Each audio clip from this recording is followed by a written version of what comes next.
Umur umat Muhammad ni tak panjang Nabi sebut umumnya umat Muhammad umurnya baina sitin wa sab'in, average 60 ke 70 tahun. Itu umur umat Muhammad. Umur umat terdahulu 1000 tahun. Mana Samsul Al-Ghazi pun sebelum tu dah panjang umur, 1000 tahun, 1000 bulan lagi. Maka Allah Subhanahu wa taala mendengar rintihan Nabi daripada perkataan-perkataan sahabat, untunglah orang terdahulu umurnya panjang, dia boleh beribadah. Maka Allah Subhanahu wa taala kurniakan kepada umat Muhammad pada bulan Ramadan ada satu malam, bertepatan dia beribadah pada bulan itu, pada malam itu dikira ibadah tu macam 1000 bulan, macam apa yang dikurniakan kepada Syamsul Al-Ghazi.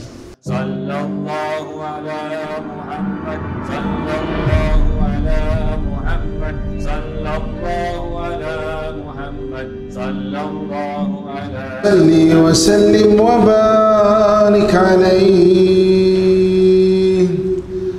Allahumma salli wa sallim ala sayyidina Muhammad wa ala alihi wa sahbihi al-murtada wa ala ummatihi al-mujtaba.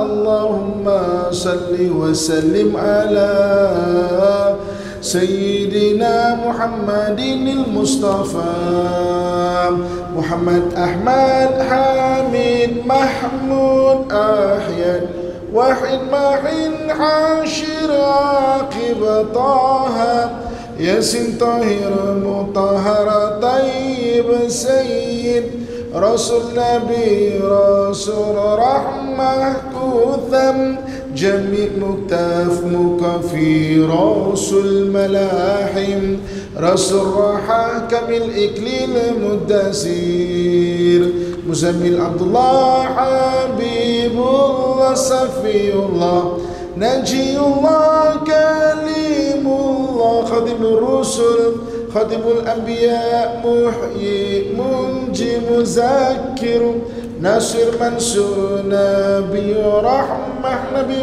Taubah Harisun alaikum ma'lum Syahir Syahid Syahid Mashhud Bashir Mubashir Nadhir Munzir Nurun Sirat Misbah Huda Mahdi Munir Da'in Mad'u Mujib Mujab Hafi Afu Wali Haku Qawi Amin Ma'amun Karim Mukarram Makin Matin Mubin Mu'ammil Wasul Zukuwatin Zuhurmatin Zumakanah Zu izin zu fadlin muta' muti' Qadamu sidqin ramah bushra Ghaus ghaisun ghiyas ni'matullah Hadiyatullah urwatu saqa Siratullah siratu mustaqim Zikrullahi sayfullahi Hizbullahi najmus saqib Mustafa mujtaba muntaqa ummi Mukhtar Ajir Jabbar Abu Qasim Abu Tahir Abu Tayyib Abu Ibrahim Musyafa'un Syafi' Salih Muslih Muhaiminun Sadiq Musadik Sidkun Sayyidul Mursalin Imamul Muttaqin Qaidul Ghururil Muhajjalin Khalilur Rahman Barurun Mubirurun Wajihun Nasih nasih wakil mutawakilun kafilun Syafiq mukim sunnah muqaddas Ruhul Qudus Ruhul Haqi Ruhul Qisti kafi Muktaf baligh mubaligh syafi' wasil Mausul sabiq sa'iq hadin muhdin Muqaddam aziz مفضل فتح مفتاح رحمة مفتاح الجنة علم الإيمان علم اليقين دليل الخيرات مصحح الحسنات مقيل العثرات سفوح عن الزلات صيب الشفاعة صيب المقام صيب الختم مخصوص بالعز مخصوص بالمجد مخصوص بالشرف صيب الوسيلة صيب الفضيلة صيب السيف صيب الإزار صيب الهجة صيب السلطان صيب الرداء صيب الدرجة رفيئة صيب التاج صيب المغفار صيب اللواء صيب المعراج صيب القديم صيب البراق صيب الختم صيب العلامات صيب البرهان صيب البيان فصح لسان مطهر جنان رؤوف رحيم أذن خيرين صحيح إسلام سيد الكونين عين النائم عين الغرور سعد الله سعد الخلق خاتم الأمم عالم الهدى كاشف الكراب رافع الرتاب إذ العربي صاحب الفرج أسماء النبي صلوا عليه وعلى آله وأصحابه اللهم صل وسلم وبارك عليه.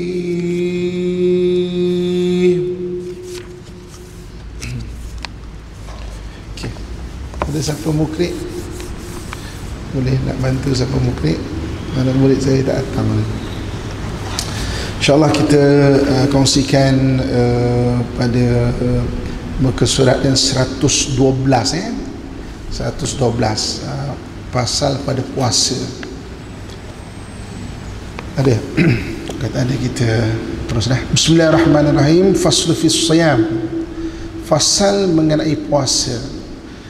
Yajibu shaum Ramadan bi istikmal Sya'ban 30 yawman أو برؤية العدل للهلال على كل مسلم مكلف مطيق للصوم حسن وشرعا.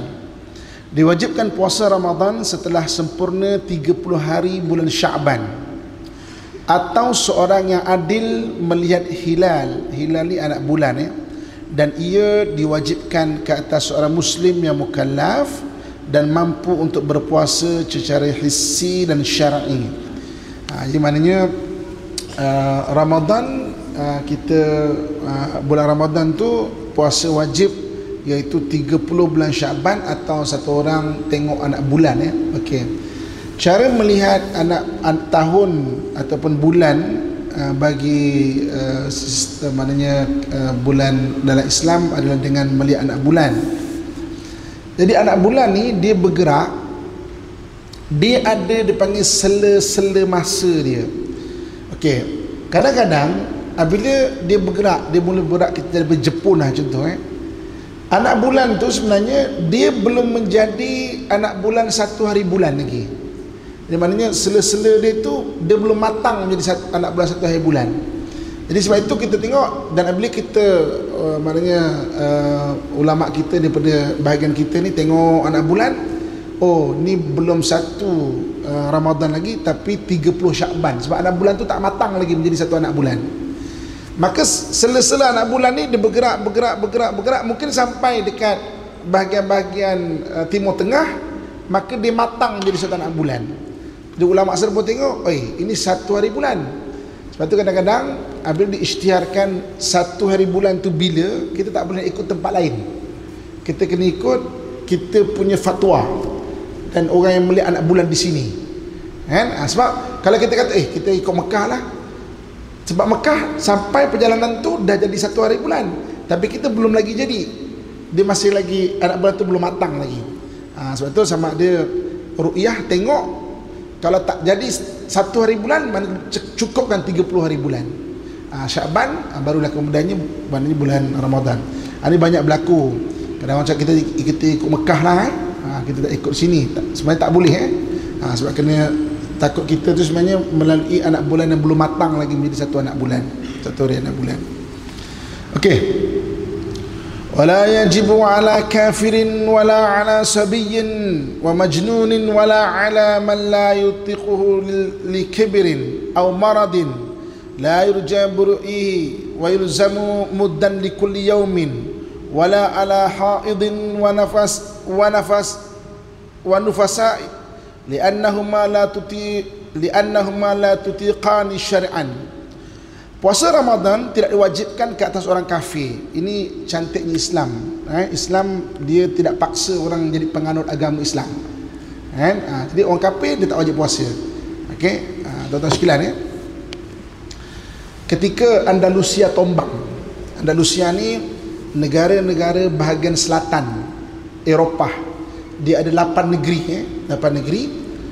Maka kota terakhir, kota Granada tu tombang pada 1492 Masihi. 1492 Masihi, tak berapa tahun sebelum Melaka tombang kepada Portugis. Jadi Andalusia tombang. Ketika itu orang-orang Islam di Spain, raja dipaksa untuk sign perjanjian 5 perkara. Perkara pertama, orang Islam mesti masuk Kristian. Maka raja sign, Khalifah Sultan sign, terpulanglah dia orang nak dapat, tapi orang kena. Kalau tak, maka dia kena hukum bunuh. Maknanya dalam Islam tak ada paksaan, tapi agama lain dia ada paksaan. Kena masuk agama Nasrani, kalau tak kena hukum bunuh, syarat kedua. Kalau tak nak kena hukum bunuh, kena keluar daripada Andalusia. Itu yang ada satu Laksmana Islam, namanya Laksmana Khairuddin.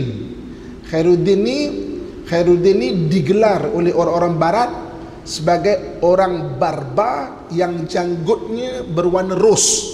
Kita orang Islam kalau putih ni kan sunat kita inaikan. Orang barbar yang janggutnya berwarna ros dipanggil sebagai Barbarossa. Kalau siapa melihat cerita, kan ada satu watak dipanggil Kapten Barbosa. Kapten Barbosa tu orang Islam, dia antara yang menolong keluarkan orang Islam daripada Andalusia, bawa keluar siapa yang tak. Jadi maknanya kena masuk agama Nasrani, kalau tak kena hukum bunuh. Kalau tak nak kena hukum bunuh, maka kena keluar daripada Andalusia. Dan syarat yang keempat, dia paksa untuk sign. Kalau tak nak keluar juga, pergi duduk di gunung Sierra Nevada. Sierra Nevada ni tuan-tuan sekalian, hampir setiap tahun, sepanjang tahun tu salji. Mustahil orang boleh hidup atas tu. Sierra Nevada ni mustahil orang boleh hidup, Tapi orang Islam yang tak keluar, duduk pergi Sierra Nevada ke atas tu, beratus tahun ke atas tu. Dan yang kelima, dipaksa sign, dan orang Islam tak boleh lagi kembali ke Andalusia. Jadi Sultan waktu tu sign yang pertama, yang kedua, yang ketiga, yang keempat, yang kelima Sultan tak nak sign. Maksudnya orang Islam tak boleh kembali ke Andalusia, Sultan tak nak sign. Kalau Abu Abdul, last Sultan terakhir Andalusia, kalau nak bunuh-bunuhlah, tapi aku tak nak sign.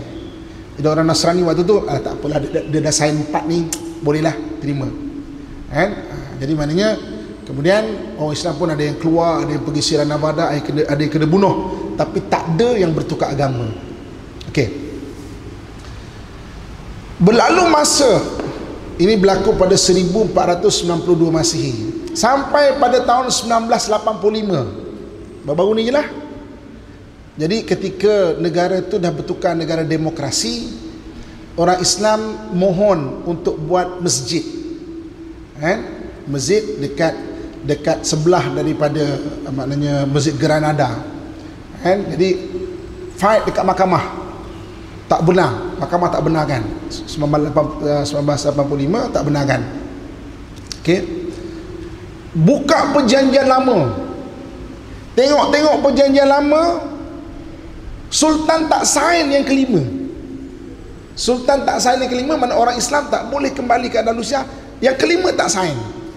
Menang orang Islam, berjaya bina kembali masjid di Spanyol. Masjid pertama yang kembali dibina sekitar tahun 80-an adalah Masjid Grand Mosque Granada. Tapi bukan yang Granada yang dah tukar jadi church tu, tapi mana satu masjid yang lain. Selepas berapa ratus tahun tu kembali. Tidak, ceritanya orang Islam dia tak paksa orang untuk masuk agama Islam. La ikraha fiddin. Dia takkan paksa. Jadi sama juga dalam kitab fiqh ni. Okey, kewajipan berpuasa, okey, puasa Ramadan tidak diwajibkan. Pertama kepada orang kafir. Kanak-kanak tak wajib, nak puasa boleh tapi tak diwajibkan. Orang gila tak wajib. Orang yang tidak mampu berpuasa kerana umur tuanya atau sakit yang tidak ada harapan sembuh, dah tak larat nak puasa, tak wajib puasa, tapi kena bayar fidyah lah. Orang yang tidak mampu berpuasa, okey, kemudian itu antara yang tidak wajib. Dan orang yang tidak mampu berpuasa, hendaklah dia membayar satu mud. Mud ni istilah bahasa Melayu kita cupak. Ingat tak orang tua kita, 4 cupak 1 gantang, 4 cupak 1 gantang. Kita belajar pada kelas yang lepas, zakat fitrah 1 sok. Sok ni 1 gantang Baghdad. Jadi 1 mud berapa? 1 mud bahagi 4. Maknanya gantang tu bagi 4. Kita kongsikan pada kelas yang lepas. Okey, siapa ingat? Kalau ikut JAKIM, 1 gantang Baghdad berapa kilo? Siapa ingat? 2.7. Syafi'i kata 2.1. Hanafi kata 3.2. JAKIM ambil tengah-tengah 2.7. 2.7 kalau bahagi 4 berapa? Siapa cikgu matematik depan saya? 2.7 kilo bagi 4. Sebab kita nak tahu satu mud tu, satu cupak berapa? Kurang lebih 700 gram. 700 gram. Jadi bayaran fidyah adalah 700 gram kurang lebih beras yang biasa kita makan. Jadi maknanya fatwa terpaksa bagi satu amount. Okay, katakanlah RM3. Tapi sebenarnya beras yang biasa kita makan kalikan dengan 700 gram. Tak nak berkira, buatlah 1 kilo lah, senang 1 kilo tu. So kalau kita jenis makan 1 kilo RM5, kan, beras mati lah, beras siam lah, beras apa, sekilo yang RM5 ataupun lebih daripada tu, maknanya satu hari tak puasa, bayarannya RM5 lah. RM5 tu bagi kepada fakir miskin. Okey. Jadi orang yang tidak mampu berpuasa, maka hendaklah membayar 1 mud. 1 mud tu 1 cupak. Dia 1/4 daripada gantang. Gantang tu sok, macam kita belajar yang lepas zakat fitrah. Bagi setiap hari yang dia tidak berpuasa. Puasa juga tidak diwajibkan ke atas wanita yang haid, yang nifas, kerana mereka berdua tidak mampu dari segi syarak. Maknanya itu antara kewajipan berpuasa. Dan bagi orang yang tak berpuasa, dia kena bayar maknanya 1 sok untuk 1 hari tu. Okey, seterusnya, wa furuduhu syai'ani ahaduhuma an-niyah likulli yawmin min Ramadan wa yushtaratu fiha iqa'uha laylan wa waqtuha mustadan min mughibi syamsi ila tulu'il fajri wa ta'yini ka Ramadan wa la yushtaratu ta'arud lil faradiyah Rukun-rukunnya ada 2 perkara, iaitu pertama, niat bagi setiap hari Ramadan. Disyaratkan ia diniatkan pada waktu malam, di mana waktunya bermula setelah matahari terbenam sehingga terbit fajar. Disyariatkan juga ta'yin. Ta'yin ni maknanya niatkan puasa tu puasa apa? Puasa Ramadan contohnya, seperti puasa Ramadan. Tapi tak disyaratkan ta'arud. Ta'arud ni sebut fardu tu, kewajipannya. Maknanya saja aku puasa Ramadan, tak payah sebut fardu pun tak apa. Jadi maknanya itu syarat dia. Pertama dia niat pada setiap malam. Dan sebagai fatwa kata boleh niat, takut terlupa kan, niat untuk 1 bulan seterusnya. Okey. Fa aqallan niyatu, okey, dan sekurang-kurang niat, okey, al-mujri'ah nawaitu sauma Ramadan wa akmaluha ay yaqul nawaitu sauma ghadin an ada'i fardi Ramadan hadhi sanah lillahi ta'ala. Maka sekurang-kurang niat yang sah, maksudnya sahaja aku berniat puasa Ramadan. Manakala niat yang lengkap adalah sahaja aku puasa, kan, iaitu sahaja aku berniat puasa pada hari esok untuk menunaikan fardu Ramadan pada tahun ini kerana Allah Ta'ala. Itu yang pertama, yang pertama niat. Wa thanihima al-imsaku an muftirin. Dan syarat yang keduanya menahan diri dari perkara-perkara yang membatalkan puasa. Menahan diri daripada perkara-perkara yang membatalkan puasa, kita akan bincang nanti pada bab ke depan. Okey. Bab seterusnya muka 111 tu adalah sunat kita membaca doa ketika nak berbuka puasa. Tu boleh baca sendirilah, kan? Maknanya kita pun dah biasa baca Allahumma laka sumtu, kan, wa bika amantu wa ala rizqika aftartu bi rahmatika arhamar rahimin. Ada berbagai-bagai versi. Itu doa yang kalau kita nak rujukan kitab, jadi kita tahu ada dalam kitab ini apakah doa yang sunat dibaca ketika nak berbuka puasa. Okey, seterusnya faslun fima yubtilus saum, fasal pada perkara yang membatalkan puasa. Al-muftiratu arba'atu anwa'in. Awwaluha kullu 'ainin wasalat min munfadhin maftuhin ila al-jawfi kal khalqi wal batinul udhun. Perkara-perkara yang membatalkan puasa ada 4 perkara. Yang pertama, setiap ain. Ain ni benda yang nampak, benda yang nampak yang masuk ke dalam badan melalui rongga yang terbuka seperti tekak dan lubang telinga. Kita ada rongga-rongga terbuka, tekak, hidung, lubang telinga, lubang maknanya kemaluan. Jadi memasukkan ain ataupun satu benda, maka batal puasa. Memasukkan satu benda yang bukan ain, maka fatwa menyatakan tidak batalkan puasa. Sebagai contoh, injection. Orang injection, kalau injection tu melalui macam lengan ke tempat yang bukan rongga, tak batal puasa. Tapi kalau masuk melalui rongga, batal puasa. Rongga rongga tak boleh, maknanya batal puasa. Itu antara dia membatalkan puasa yang pertama. Thaniha al-istiqa'ah, wa hiya ay yata'ammada ikhrajul qai' bi khilafin ma la ghalabahu al-qai' fala yuftir. Keduanya istiqa'ah, iaitu sengaja memaksa diri untuk muntah. Berbeza sekiranya dia muntah itu menguasai dirinya, maka tidak batal puasa. Maknanya muntah dengan sengaja. Kalau muntah semula jadi, maka tak batal puasa. Okey. Thalithiyah al-istimna'u, wa hiya istinzalul mani biyadihi aw bimubasharah aw taqbil bila habilin bi khilafin nuzulil mani binafsihi aw binadharin aw fikrin aw ihtilamin fa innahu la yuftir. Ketiganya istimna', iaitu beronani, iaitu mengeluarkan air mani dengan tangannya atau dengan sentuhan atau ciuman tanpa lapik. Berbeza sekiranya air mani terkeluar dengan sendiri atau pandangan atau fikiran atau mimpi, maka itu tidak membatalkan puasa. Maknanya ini kalau sengaja dengan tangan atau sentuhan, maka batal puasa. Kalau dengan semula jadi, mimpi ke fikir-fikir terkeluar ke, tidak membatalkan puasa. Wa rabi'uha al-jima'u bitaghyibil hasyafah min faraj. Yang keempat berjima, iaitu dengan hilang hasyafah zakar di dalam faraj wanita. Maaf saya sebut maknanya hasyafah ni kepala zakar maaf saya sebut di dalam faraj wanita hilang, maka batal puasa. Wa syartul muftir ayaf'aluhu 'amidan 'aliman dzakiran li shaumil mukhtaran.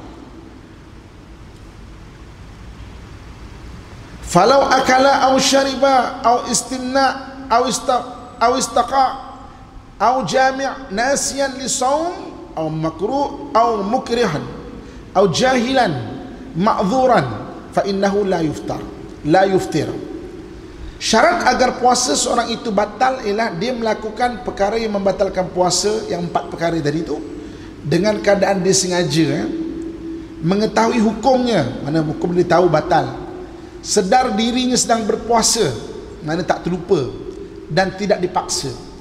Sekiranya dia makan atau minum atau beronani atau istiqa'ah, iaitu atau berjima dengan keadaan dirinya lupa sungguh hari pertama puasa, kedua puasa terlupa sungguh, dia sedang berpuasa atau dia dipaksa atau dijahil yang diuzurkan, maka puasanya tidak batal.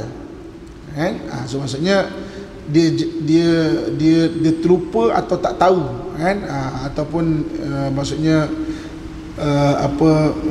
tidak tahu tu, contoh gelap aja kan, rupa-rupanya dah subuh dah, tak jam pun tak tengok, apa pun tak tengok, mana jahil sungguh, mana tak tahu dah lepas subuh tu, maka dia buat benda yang sama ada muntah ke makan ke apa ke, maka tidak terbatal sebab kejahilan yang demikian. Okey, kemudian kita tengok sekarang faslun fi anwa'is saum. Ini satu fasal pada mengenal jenis-jenis puasa. Anwa'us saumi arba'ah. Al-awwal al-mafrud wa huwa shaum Ramadan wa shaum mandhur wa shaumul qada wa shaumul fil kafarah ka kafarati dhihari wal qatl. Puasa ada 4 jenis. Yang pertama, puasa yang dihukumkan wajib. Apa dia? Contohnya puasa bulan Ramadan atau berpuasa nazar, puasa qada, puasa membayar kafarah seperti kafarah zihar dan membunuh. Zihar ni budaya orang Arab, dia kalau dia marah dengan bini dia tak nak bersama dengan bini dia akan samakan bini dia tu dengan orang-orang yang dia tak boleh nak kahwin, tak boleh kahwin. Contoh macam mak dia, awak ni macam mak saya lah, dengan niat zihar. Orang Melayu kita kadang-kadang comelnya anak kita ni macam muka mak awak, atau muka mak saya. Dia tak niat zihar tu, itu niat mungkin puji comel anak. Ni budaya orang Arab. Saya tak tengok budaya ni dekat orang Melayu. Dia kata sebab ada orang datang kata saya dah zihar ni macam mana nak kafarah. Kalau bukan niat untuk zihar tu menyamakan isteri tu dengan mak dengan niat macam tak nak hubungan dengan dia, tu zihar. Itu puasa yang wajib, Ramadan, nazar, qada. Okey, apa beza puasa wajib dengan puasa sunat dari sudut batalkan dia? Kalau puasa sunat tak larat, anytime boleh batal. Contoh, kita besok nak puasa lah hari Khamis, tengah hari macam tak larat lah, batalkanlah, boleh. Tapi kalau puasa yang wajib, puasa qada ke, puasa nazar ke, tak boleh suka-suka nak batalkan. Contoh kita esok nak hari Khamis, nak puasa sunat sama-sama nak puasa qada lah, tengah hari tak larat lah, tak boleh suka-suka batal. Kalau batal berdosa. Itu beza dia membatalkan. Okey, kemudian atsani, yang keduanya, puasa, hukum puasa yang haram. Ada juga puasa tu berdosa hukum dia. Al-muharram wa huwa shaumul idain wa ayyamut tasyrik wa saumu haid wan nufasa wa saumu yaumus syak bila sababin wa saumu nisfu tsani min sya'ban illa ay yasilahu bima qablahu aw yasumahu li sababih. Yang kedua, hukum puasa tu haram. Bagaimana puasa tu jatuh haram? Puasa pada 2 hari raya. 2 hari raya tak boleh puasa. Puasa hari-hari tasyrik. Hari tasyrik ni iaitu pada 11, 12 dan 13 bulan Zulhijjah. Bagi puasa wanita yang haid, dia haid tapi dia puasa, maka berdosa dia puasa tu. Puasa wanita yang nifas, puasa hari syak. Hari syak ni puasa hari 30 pada bulan Syakban, kan? Tanpa sebarang sebab. Okey, contoh kalau dia dah biasa puasa Nabi Daud. Nabi Daud ni hari ni puasa, esok berbuka. Hari ni puasa, esok berbuka, kan? Jatuh hari puasa tu hari syak. Sebab ada ahli puasa Nabi Daud, maka tak berdosa. Tapi saja nak puasa lah 30 tak boleh, kan? Hari syak. Kita hari ni puasa, esok berbuka. Esok berbuka panjang, kan? Kita puasa. Okey. Kemudian 15 hari terakhir pada bulan Syakban, kecuali sudah berpuasa pada 15 hari sebelum itu, kan? Atau puasa dengan sebab. Puasa dengan sebab ni contoh puasa qada lah. Puasa qada, 15 Syakban ke atas tak boleh nak puasa. Maksud kecuali kita ahli puasa, dah puasa dah daripada awal Syakban tu. Okey. Kemudian hukum puasa yang makruh. Wa thalis al makruh ka ifradi yaumil jum'ah aw sabt aw al ahad bisiyam wa siyamid dahr liman khafa dararin aw futa haqqin. Yang ketiga, hukum puasa itu makruh, seperti puasa pada hari Jumaat atau Sabtu atau Ahad sahaja. Maknanya kita tunggalkan, nak puasa hari Jumaat lah, nak puasa hari Jumaat kena kawankan Jumaat, Khamis Jumaat, atau Jumaat Sabtu, atau tunggalkan puasa hari Sabtu tanpa sebab pun, atau tunggalkan puasa hari Ahad, maka makruh. Kecuali kita ahli puasa, puasa Nabi Daud contohnya, hari ni puasa esok berbuka, ini puasa esok berbuka, tak apa, jatuh tunggal pada hari Jumaat, tak apa, kecuali ahli puasa begitulah. Ni saja nak puasa, puasalah hari Jumaat ni, tak boleh, kena kawankan, tak boleh nak tunggalkan. Kemudian ar-rabi' saumu tatawwu' wa huwa saumul arafah li ghairi al-hajj wa saumul ashura wa tasu'a wa hadhihi al-ashar min muharram wa saumu sittun min syawal wa yusannu tawaliha bil 'id wa saumul ayyamul bayd wa hiya al-thalith al-ashar wa rabi' al-ashar wal khamis al-ashar min kulli syahr wal ayyamu saud wa ayyamu sud wa hiya thamin min 20 wa taliyah. Keempat, hukum puasa itu sunat, iaitu puasa pada hari Arafah bagi selain orang yang menunaikan haji. Maknanya orang berpuasa pada hari Arafah 9 Zulhijjah bagi orang yang bukan haji. Puasa hari Ashura atau hari ke-10 Muharram, ataupun Tasu'a. Tasu'a ni 9 Muharram ataupun 11 Muharram. Kemudian puasa 6 hari daripada bulan Syawal, dan disunatkan untuk berpuasa berturut-turut selepas hari raya puasa. Selepas hari puasa, mana terus buat sunat. Hari-hari putih. Hari putih ni istilah untuk hari bulan mengambang, iaitu 13, 14 ataupun 15. Itu hari putih setiap bulan. Ataupun hari-hari hitam, ayyamus sud, iaitu hari gelap betul. Hari gelap betul hari 28, hari 29 dan selepasnya, hari 30 atau hari 1, maknanya bulan langsung tak nampak. Itu sunat berpuasa. Kemudian faedah. Faedah ni macam catatan tambahan lah. La yushtaratu fi yaumi tatawwu' tabitun niyatu wa la ta'inuha wa man talabbasa bi shaumi tatawwu' falahu itmamuhu wa lahu qat'uhu wa la qada'u alaih. Tidak disyaratkan bagi puasa sunat untuk diniatkan pada malam, waktu malam, dan tidak juga disyaratkan untuk menentukan harinya. Sesiapa yang tidak pasti sama ada puasa sunatnya sah ataupun tidak, maka dibolehkan baginya untuk menyempurnakan puasanya sehingga terbenam matahari atau memutuskannya, dan dia tidak perlu qada puasa sunat itu. Puasa sunat tak syarat berniat pada waktu malam. Jadi pada hari ni kita bangun pagi tak sarapan sampai waktu duha pukul 11, kita berkata nak puasa dah hari ni, boleh teruskan puasa. Kan? Maknanya tak disyaratkan macam puasa fardu niat malam. Jadi puasa sunat ni hari ni tak makan lah, niat puasa sebelum zuhur sebelum zuhur niat untuk puasa boleh. Terus puasa. Siapa yang tak pasti tadi itu dah makan ke belum, sarapan ke tak ingat betul, maka dia boleh memutuskan atau meneruskan. Kalau dia tak pasti dia tu boleh puasa ke tidak, tapi dia meneruskan sampai petang, dia dapat pahala belapar. Dapat pahala belapar ni ada pahala juga tau. So kalau kita ni nak diet, niatkan pahala belapar selain puasa tu, kan? Mana saja tak nak makan belapar. Okey. Faslun fi bayani hukmul i'tikaf. Ini satu pasal pada menyatakan hukum beriktikaf.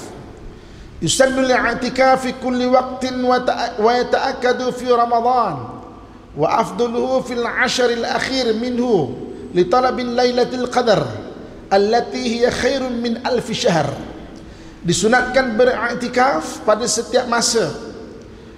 Hukumnya menjadi sunat muakkad. Muakkad ni maknanya sunat yang sangat digalakkan, highly recommended. Iktikaf highly recommended ketika pada bulan Ramadan. Dan waktu terbaik untuk beriktikaf adalah pada 10 hari akhir bulan Ramadan, demi mencari Lailatul Qadar, yang mana ia lebih baik daripada 1000 bulan. Okey. Lailatul Qadar ni kita memang akan jumpa. Takrifan Lailatul Qadar adalah satu malam yang Allah anugerahkan kelebihan bagi umat Muhammad. Siapa yang beribadah pada malam itu digandakan pahalanya macam beribadah 1000 bulan. Okey, tuan-tuan sekalian, asalnya ada satu grup orang Yahudi ni, dia berbual-bual. Dia berbual lebih kurang 1300 tahun sebelum Masihi. Kita kan 2000 kan, 2000 Masihi, maknanya 4000 tahun dulu lah. Maaf, 3000 tahun dulu 1300 tahun sebelum Masihi. Dekat Gaza ni dia adalah satu wilayah yang sangat penting, sebab dia adalah wilayah macam kelopak bunga. Tuan-tuan sekalian, Gaza tu sebelah sini benua Afrika dah, atas benua Eropah dah, sebelah sini benua Asia. Jadi dulu siapa yang menguasai Gaza, dia akan boleh menguasai dunia. Sebelum wujudnya teknologi kapal terbang, kita cerita ni. Sebab tu Salahuddin pun pernah sebut, siapa yang menguasai Baitul Maqdis, Baitul Maqdis tu sekitar Gaza, dia menguasai dunia. Sebab dia maknanya pertembungan 3 benua. Benua Afrika daripada Mesir tu, benua Eropah ke atas, dan benua Asia. Jadi dia akan melalui, maknanya Baitul Maqdis atau Gaza ni. Ada satu orang namanya Syamsun Al-Ghazi. Syamsun Al-Ghazi ni Ghazi tu Gaza lah, orang Gaza. Namanya Syamsun Al-Ghazi. Dia ni tuan-tuan sekalian, Allah Subhanahu wa taala kurniakan bagi dia, badan dia memang kuat. Sebab Allah kurniakan dia tu penjaga kepada Gaza ini. Dia orang Bani Israel. Jadi maknanya dia duduk, dia jaga kawasan Gaza ni daripada musuh-musuh dia. Cuma dia ni ada satu kelemahan. Kekuatan dia akan tertawar dengan rambut dia. Rambut dia panjang. So kalau dia ni diikat dengan besi pun dia boleh lepaskan, kecuali dengan rambut dia. Maka musuh-musuh dia ni bayar isteri dia, dan isteri dia khianat. Nama isteri dia Laila. Kalau versi bagi orang Yahudi ataupun orang Nasrani, disebut dalam kitab-kitab mereka sebagai Syamsun Dilaila. Kalau siapa pernah dengar, Dilaila tu isteri dia. Dilaila tu isteri dia. Okey. Jadi nama dia adalah Syamsun Al-Ghazi. Jadi dia ni, isteri dia khianat dia. Jadi malam tu dibayar isteri dia supaya potong rambut, ikat kan. Jadi isteri pun tak tahu apa, maknanya ingatkan suruh ikat je. Maka diambil rambut dia, diikat. Maka dia potong, malam tu dah tidur, dia potong rambut, diikat. Maka musuh-musuh dia pun datang. Maka Syamsun Al-Ghazi ni pun tak boleh nak maknanya melepaskan lah. Maka dibawa di satu kawasan bernama Tal Safid. Tal Safid ni sekarang berada di Palestin. Daripada Gaza dibawa ke Tal Safid. Maka di situ nak dibunuh, tapi nak dibunuh diseksa dulu. Dibutakan mata dia, dikelar-kelar badan dia. Maka dia kata, ya Allah, dia bernazar, Tuhan boleh tak tolong selamatkan aku, bagi aku peluang. Aku bernazar, kalaulah andai kata Engkau bantu aku Tuhan, aku akan abdikan diri aku untuk agamamu. Dengan takdir Allah, embun malam itu menyembuhkan luka dia, menyembuhkan mata dia, dan melonggarkan ikatan dia. Maka berlakulah peperangan besar di Tal Safid tu. Dan dia dapat mengalahkan semua musuh-musuh, dah hancur kota Tal Safid. Jadi kemudian Syamsul Al-Ghazi mengabdikan diri dia kepada agama Allah untuk menjaga sekitar Baitul Maqdis dan Gaza. Daripada peristiwa itu sampai dia meninggal, tempohnya 1000 bulan. 1000 bulan ni 83 tahun 4 bulan. 1000 bulan Jadi ketika orang-orang Bani Israel ni bercerita kisah Syamsul Al-Ghazi, sahabat-sahabat ni macam untunglah orang dulu umurnya panjang, jadi dia boleh beribadah. Maka Allah Subhanahu Wa Taala mendengar, maknanya Nabi pun rasa untunglah, sebab umur umat Muhammad ni tak panjang. Nabi sebut umumnya umat Muhammad umurnya baina sitin wa sab'in, average 60 ke 70 tahun. Itu umur umat Muhammad. Umur umat terdahulu 1000 tahun. Mana Syamsul Al-Ghazi pun sebelum tu dah panjang umur, 1000 tahun, 1000 bulan lagi. Maka Allah Subhanahu Wa Taala mendengar rintihan Nabi daripada perkataan-perkataan sahabat, untunglah orang terdahulu umurnya panjang, dia boleh beribadah. Maka Allah Subhanahu Wa Taala kurniakan kepada umat Muhammad pada bulan Ramadan ada satu malam, bertepatan dia beribadah pada bulan itu, pada malam itu dikira ibadah tu macam 1000 bulan, macam apa yang dikurniakan kepada Syamsul Al-Ghazi. Maknanya bila malam itu Allah sembunyikan, Hindia Nabi bagi 10 akhir Ramadan, dan Nabi bagi pula 10 akhir Ramadan tu malam-malam ganjil.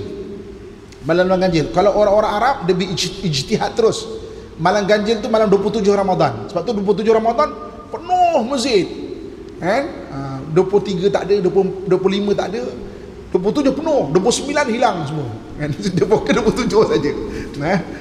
Jadi kita cari malam-malam akhir. Jadi kalau kita bertepatan, kenapa disuruh i'tikaf? Kalau malam tu sembayang macam sembayang 1000 bulan. Kalau baca Quran 1000 bulan. Ibu-ibu kakak mungkin orang lelaki untung lah ya, dia boleh pergi masjid. Kita orang perempuan ada uzur.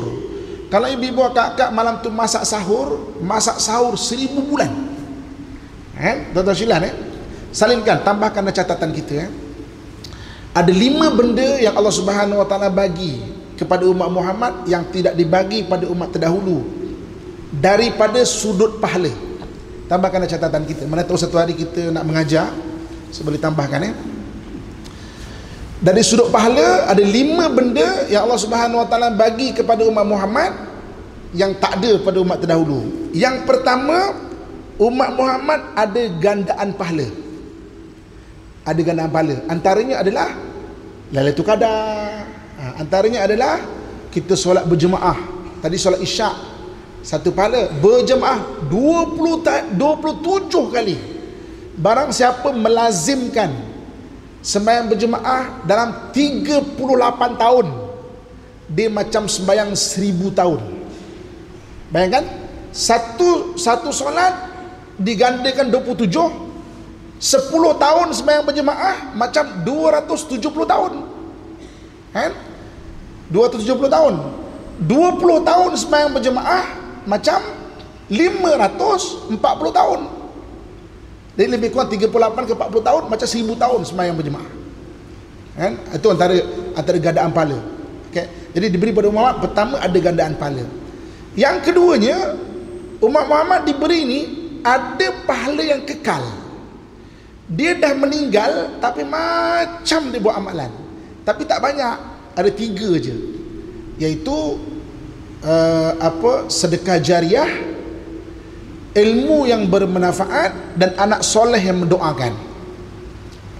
Di sudut pahala maknanya ada pahala kekal, ada gandaan pahala, ada pahala kekal. Okey, ada pahala kekal. Kemudian diberi kepada umat Muhammad daripada sudut daripada sudut pahala, pahala yang kekal. Kemudian ada gandaan pahala. Okey, diberi yang ketiganya, ada setengah-setengah amalan kalau kita buat, bukan saja dapat pahala, dalam waktu yang sama dapat pengampunan terus, walaupun kita tidak beristighfar. Allah bagi kita pengampunan dosa. Contohnya berwuduk, pahala wuduk dapat, pahala menggugurkan dosa pun dapat. Orang buat umrah, pahala umrah dapat, menggugurkan dosa. Solat Jumaat menggugurkan dosa, pahala dapat, menggugurkan dosa pun dapat. Kita solat biasa pun sama juga, pahala dan menggugurkan dosa. Okey, antara lain majlis ilmu ni kita datang, pahala dapat, menggugurkan dosa pun dapat. Tidak diberi pada umat terdahulu. Itu yang ketiga. Yang keempat diberi kepada umat Muhammad adalah iaitu doa Nabi. Walaupun Nabi dah wafat, tapi ada doa Nabi yang kita pun dapat juga. Sebab sahabat-sahabat untung dia ada depan Nabi, dia boleh minta doa pada Nabi. Jadi kita umat Muhammad, macam mana kita nak dapat doa daripada Nabi? Maksudnya ada doa-doa. Sebab itu ulama kita dia suruh kita kalau mula berdoa, mulakan dengan alhamdulillah, dengan selawat pada Nabi SAW. Alhamdulillah wassalatu wassalamu ala asyrafil anbiya'i wa ala alihi washabbihi ajmain. Kita berdoa, dan Allah seal dalam Quran, bahasa nak senang faham, umat Muhammad saja ada peruntukan doa mustajab. Allah kata wa qala rabbukum ud'uni astajib lakum. Doa mesti akan mustajabkan doa tu. Okey. Dan yang kelimanya, umat Muhammad ni dia ada kelebihan mendapat syafaat. Syafaat. Jadi maknanya walaupun dia banyak masalah dengan dosa dan sebagainya, tapi dia sayang pada Nabi, dekat akhirat Nabi akan tolong dengan syafaat Nabi SAW. Okey. Itu 5 perkara dari sudut pahala yang Allah kurniakan tidak ada kepada umat Muhammad. Okey, balik pada cerita iktikaf ni.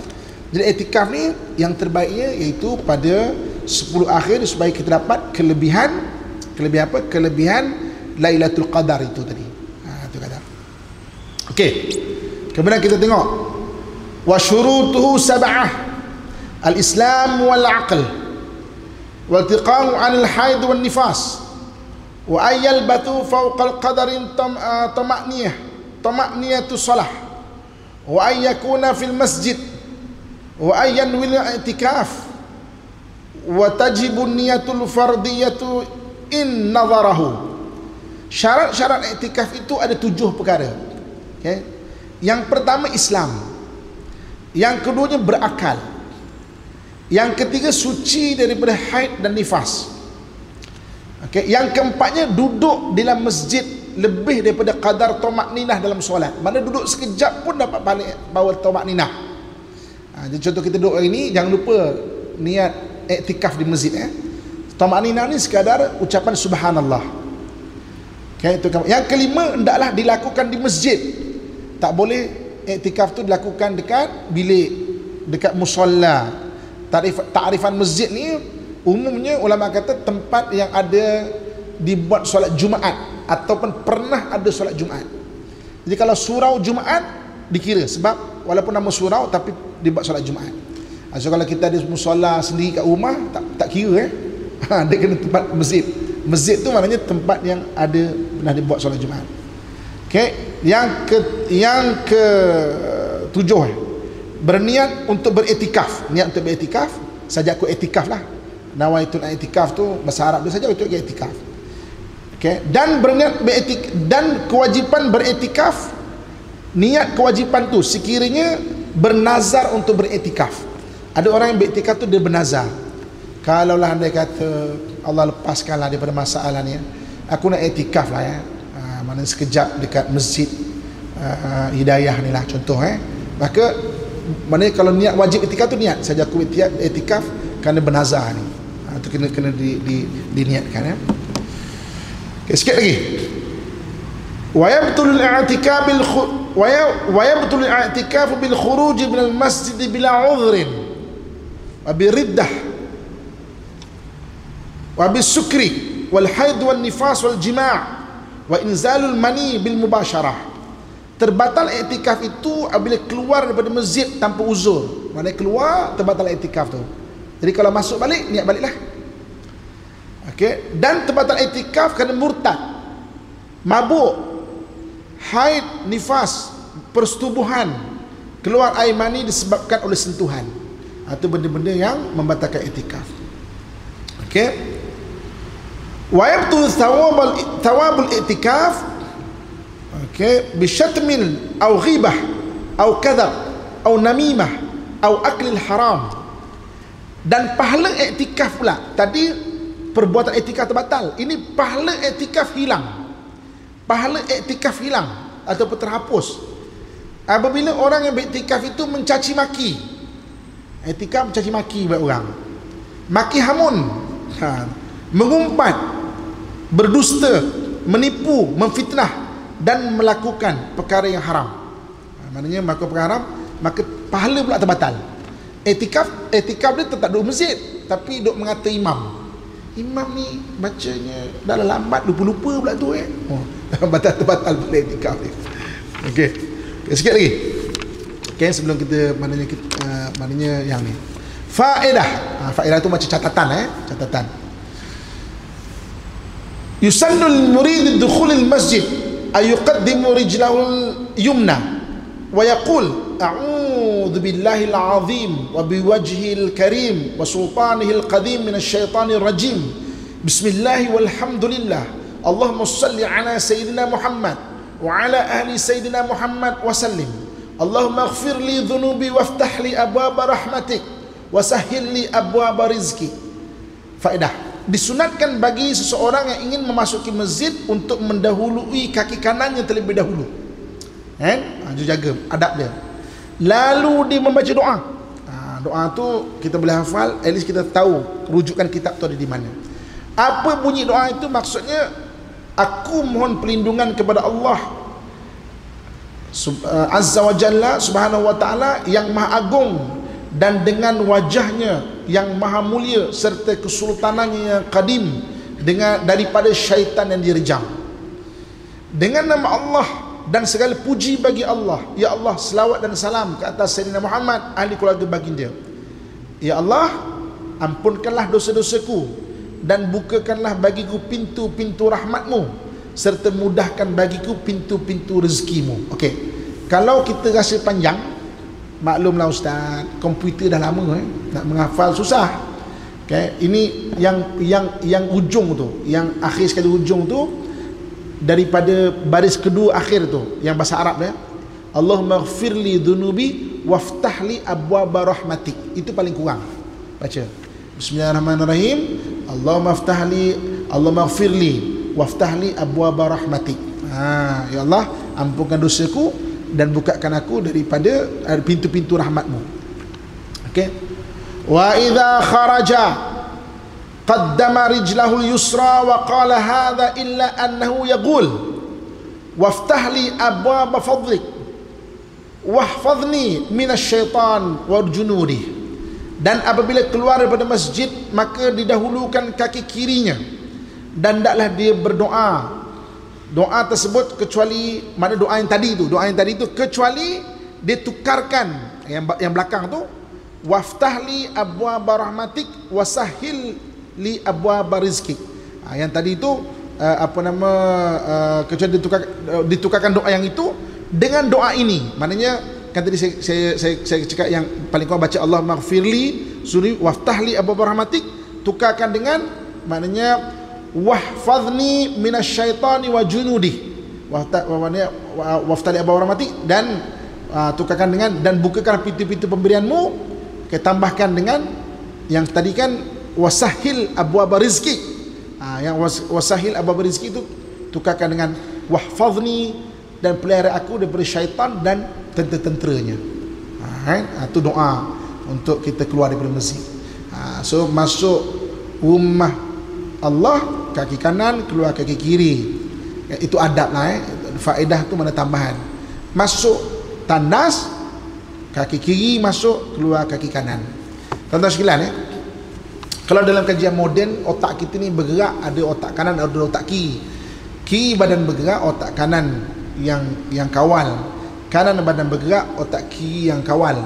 Kalau kita tengok dalam Islam, dia ajar kita menggerakkan kedua-dua ni. Ada benda yang kaki kanan dulu, ada benda kaki kiri dulu. Dan biar kita ni menggunakan otak kita. Sebab kadang-kadang bila kita dah jadi rutin, kita buat tanpa berfikir. Sedangkan otak kita ni kena aktiviti berfikir, supaya bahagian atas otak ni dia tak kecut. Otak kita ni kan, kalau ikut Imam Ghazali ataupun Dr. Paul MacLean, saya suka Dr. Paul MacLean pandangan dia, sebab dia dengan Imam Ghazali agak sama. Otak kita ni ada 3 bahagian. Satu, neurocortex. Neurocortex ni dipanggil aqlul insani. Salinkan kan? Otak kita ni ada aqlul insani, 80% aqlul insani ataupun neurocortex tu. Aqlul insani ni tempat kita belajar benda-benda baru, pengalaman-pengalaman baru. Dan aqlul insani boleh kecut. Sebab tu kalau aqlul insani kalau dah tua, apabila dia kecut, kita start lupa-lupa. Okey?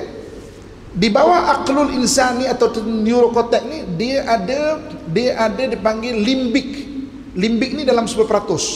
Lebih kurang lebih kurang 10%. Limbik dipanggil aqlul rohani. Aqlul rohani ni tempat simpan memori jangka panjang.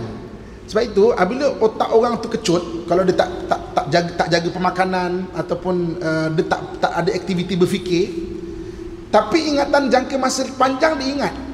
Dia ingat waktu dia kecil-kecil dulu, waktu dia 20 tahun dulu, 30 tahun dulu. Sebab ingatan jangka masa panjang ni dekat aqlul rohani ataupun limbik. Limbik ni juga tempat letaknya emosi. So emosi dia dekat limbik, dekat limbik. Okey. Kemudian ada bahagian yang kecil lagi, bukan 10% juga, dipanggil aqlul hayawani. Aqlul hayawani ataupun dipanggil reptilian brain. Reptilian brain, aqlul hayawani. Aqlul hayawani ni tujuan dia Allah jadikan untuk dia protect diri kita. Contoh dia, kalau kita kena kejar anjing, kita nak lompat pagar tu, kita tak sempat berfikir. Boleh tak lompat? Dia tak pakai otak aqlul insani. Tak pakai otak aqlul insani ataupun neurocortex. Kita terus lompat dan boleh lompat. Contoh kalau dia kata kita pegang benda panas, kita tak perlu berfikir kan. Panasnya. Ni kena tarik tangan ini.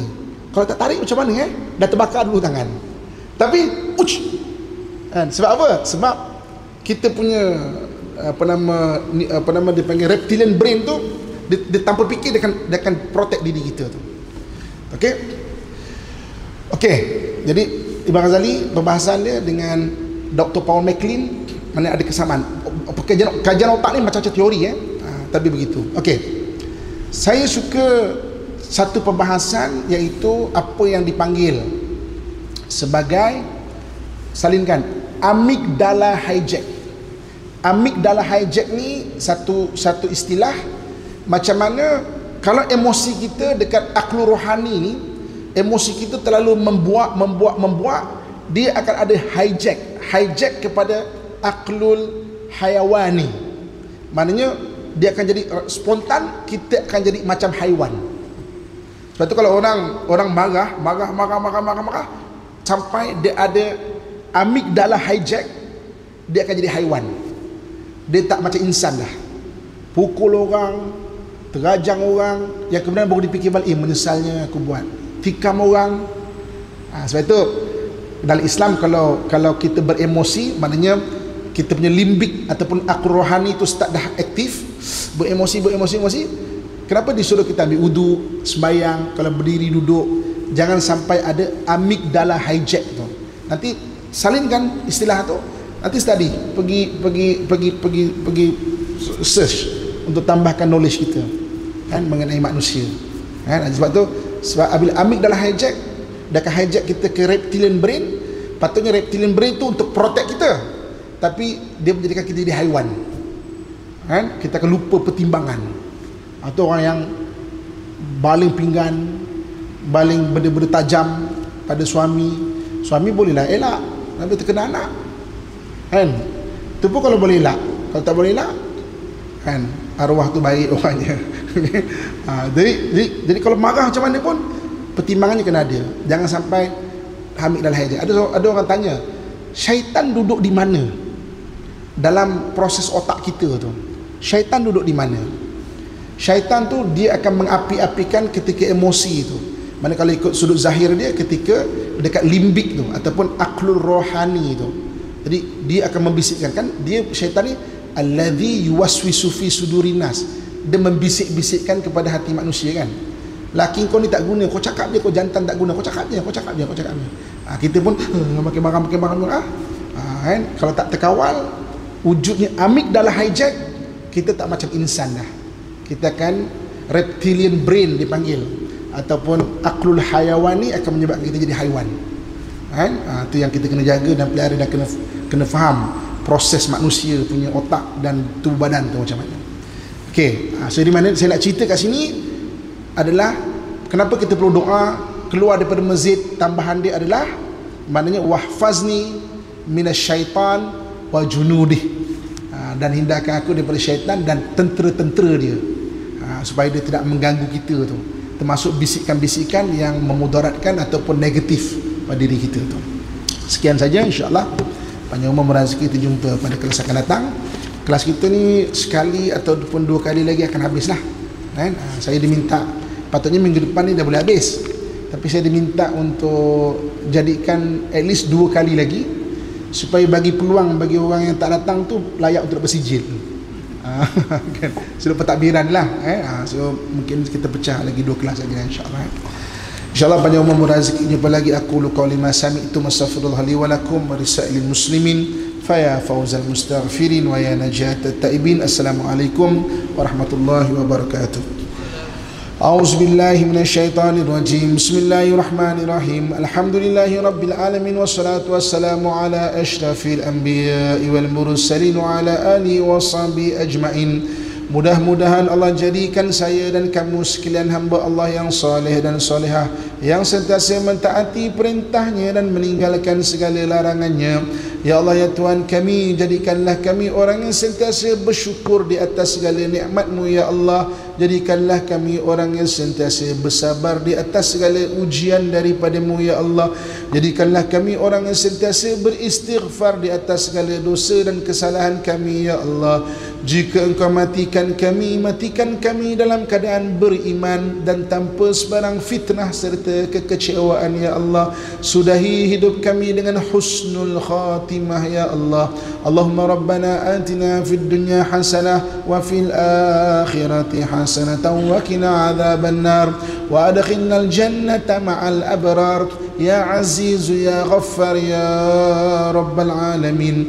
Wa sallallahu ala Sayyidina wa Maulana Muhammad wa ala alihi wa sahbihi ajma'in. Subhana rabbika rabbil izzati amma yasifun, wassalamun alal mursalin, walhamdulillahi rabbil alamin. Kita akhirnya salawat Nabi SAW. Sallallahu ala Muhammad, sallallahu alaihi wasallam, sallallahu ala Muhammad, sallallahu alaihi wasallam. Alhamdulillah.